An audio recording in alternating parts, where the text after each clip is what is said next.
J'aimerais bien Oui. qu'on parle de mon confort à moi, Oui, le dites-moi. petit confort résidentiel, vous voulez bien? Oui, si vous voulez. Parce que le R32 est le produit adopté par la majorité des constructeurs bien avant la mise en place de l'interdiction. On en a parlé en 2025. Est-ce que ce sera le fluide, selon vous, de demain ou, puisque vous nous dites que bien souvent vous êtes 15 ans en avance, est-ce qu'il y en a d'autres qui sont en développement? Bon, oui, c'est vrai que c'est un fluide qui est adopté par un certain nombre de fabricants asiatiques. Ce n'est pas encore une réalité dans toutes les applications, bien loin de là. Le R32 a un grand avantage, c'est qu'il est performant, c'est un fluide efficace. Il a un GWP, on va dire, dans la gamme des 700.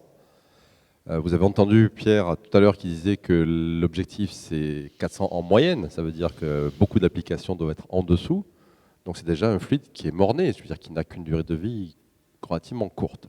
Donc la grande question, elle n'est même pas dans les fluides. La grande question, elle est dans la stratégie à aller vers des valeurs de GWP. Et on sait que c'est partout dans tous les standards. Si on est en dessous de 150, on a une solution pérenne. Donc moi, la question que je pose aujourd'hui, je vous la renvoie finalement, c'est est-ce qu'une solution intermédiaire dans le temps est une solution viable? Je pense que c'est la grande question à laquelle il va falloir répondre. Si on doit aller sur des solutions intermédiaires, nous avons des solutions équivalentes, voire meilleures que le R32. Donc bon, on les accueillera favorablement, tout en sachant que ça sera momentané et que de toute façon, il faut aller plus bas.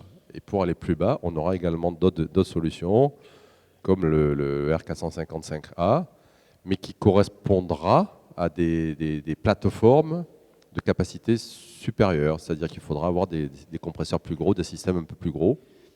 Mais on trouvera le même avantage de haute température qu'on pourra atteindre en pompe à chaleur. Est-ce que ces nouveaux fluides, ça voudra dire aussi qu'on pourra aller vers de nouvelles applications, de nouvelles installations? Oui, absolument, absolument. C'est-à-dire, je prends un exemple simple, hein.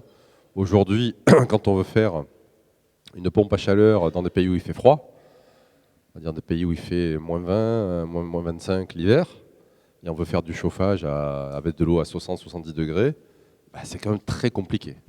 Très compliqué. Je ne pense pas qu'on sache très bien faire en pompe à chaleur. Bah, ce type de fluide-là permet de le faire tout à fait. Donc ça permettra d'ouvrir des nouveaux marchés qui sont les marchés du remplacement simplement des chaudières à combustion.